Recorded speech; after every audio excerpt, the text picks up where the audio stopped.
Njihove su se ljuske presijavale na suncu. Mara je najviše od svega htjela imati jednu zlatnu ribicu.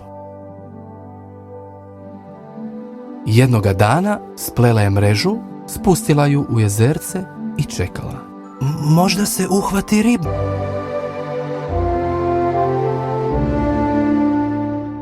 Idućeg dana išla je provjeriti mrežu. Nije bilo ničega. Drugoga dana je išla provjeriti mrežu. Nije bilo ničega.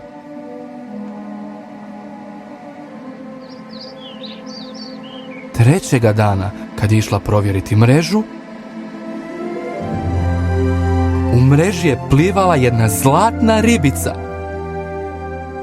Čim je izvadila mrežu iz jezerca, ugledala ju je Roza, pa reče: